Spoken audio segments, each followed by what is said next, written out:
ఏపీలో అరెస్టుల పర్వానికి కారణాలేమిటి? కూటమి సర్కార్ కక్ష సాధింపులకు దిగుతోందా? కొమ్మినేని శ్రీనివాసరావు అరెస్టు విషయంలో ఏం జరిగింది? రాబోయే ఎన్నికల్లో జగన్ గెలిస్తే పరిస్థితులు ఎలా ఉంటాయి? యాక్షన్కు రియాక్షన్ ఉంటుందా? అరెస్టు అయిన వైసీపీ నేతలకు ఎందుకు బెయిల్ దక్కడం లేదు? ఈ విషయంలో జగన్ వెనకడుగు వేశాడనే చెప్పుకోవాలా? ఆ పార్టీ నాయకుల వాదన ఎలా ఉంది? రాజకీయ పండితులు ఏమంటున్నారు? రానున్న రోజుల్లో మాజీ సీఎం జగన్ వ్యూహాలు ఎలా ఉండబోతున్నాయి? క్షేత్రస్థాయిలో దీనికి సంబంధించిన పరిస్థితులు ఏమని చెప్తున్నాయి?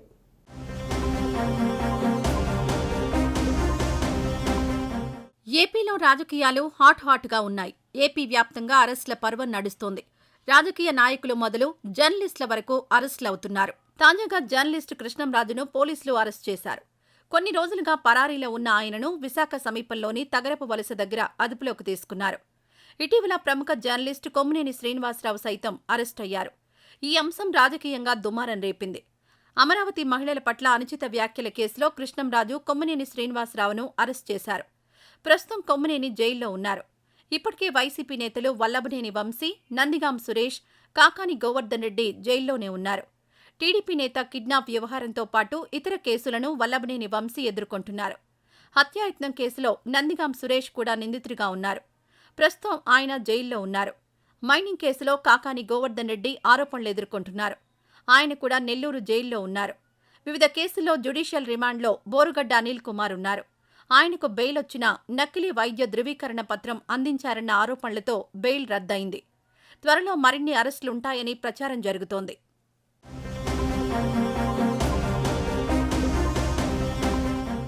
ఏపీలో వైసీపీని తుడిచిపెట్టేయాలన్న వ్యూహంలో భాగంగానే సీఎం చంద్రబాబు ఇలా చేస్తున్నారన్న గుసగుసలున్నాయి. కూటమి సర్కార్ అధికారంలోకి రాగానే వైసీపీ నేతల ఇళ్లే టార్గెట్గా దాడులు జరిగాయి.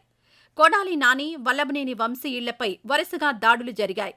అప్పట్నుంచి అరెస్టుల పర్వం కొనసాగుతోంది. అయితే రాబోయే ఎన్నికల్లో వైసీపీ అధికారంలోకి వస్తే పరిస్థితి ఏంటన్న చర్చ నడుస్తోంది. మళ్లీ జగన్ సీఎం అయితే పరిస్థితి దారుణంగా ఉంటుందా అన్న ఊహాగానాలు వినిపిస్తున్నాయి. నోటికి పని చెబుతున్న టీడీపీ, జనసేన, బీజేపీ నేతల పట్ల కఠినంగా వ్యవహరిస్తారని రాజకీయ పండితులు చెబుతున్నారు. తాజాగా కూటమి సర్కార్ చేస్తున్న దానికంటే డబుల్ రియాక్షన్ ఉంటుందని అంటున్నారు.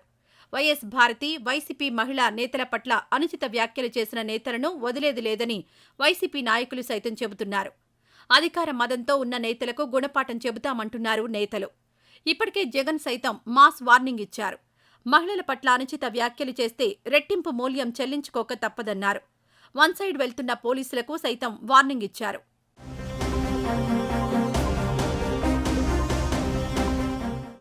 అయితే అరెస్టైన వైసీపీ నేతల విషయంలో జగన్ అనుసరిస్తున్న తీరుపై విమర్శలొస్తున్నాయి. అరెస్టైన నేతలను పట్టించుకోవడం లేదన్న గుసగుసలున్నాయి. గతంలో చంద్రబాబు అరెస్టు కాగానే బెయిల్ దక్కింది. ఆ సమయంలో అరెస్టైన టీడీపీ నేతలు సైతం వెంటనే జైలు నుంచి బయటకొచ్చారు. మంచి పేరున్న న్యాయవాదులను పెట్టి చంద్రబాబు వాదించేవారన్న టాక్ ఉంది.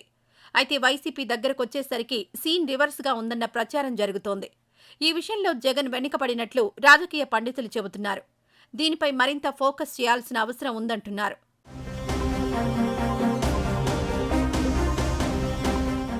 జైలులో ఉన్న నేతలకు జగన్ అండగా ఉంటారని వైసీపీ నాయకులు స్పష్టం చేస్తున్నారు. ఈ విషయంలో ఆయన ఓ క్లారిటీతో ఉన్నారని చెబుతున్నారు. నేతలను స్వయంగా జగన్ పరామర్శించి ధైర్యం చెప్పారని గుర్తు చేస్తున్నారు. ఈ విషయంలో ఎలాంటి సందేహం అవసరం లేదని స్పష్టం చేస్తున్నారు. కూటమి నేతల కక్ష సాధింపులకు కౌంటర్ ఉంటుందని అంటున్నారు. మొత్తంగా కార్యకర్తల విషయంలో జగన్ ఎలా ముందుకు వెళ్లబోతున్నారు, వారికి ఎలాంటి భరోసా ఇవ్వబోతున్నారన్నది ఆసక్తికరంగా మారింది. మరి చూడాలి భవిష్యత్తులో ఎలాంటి పరిణామాలు ఉండబోతున్నాయో.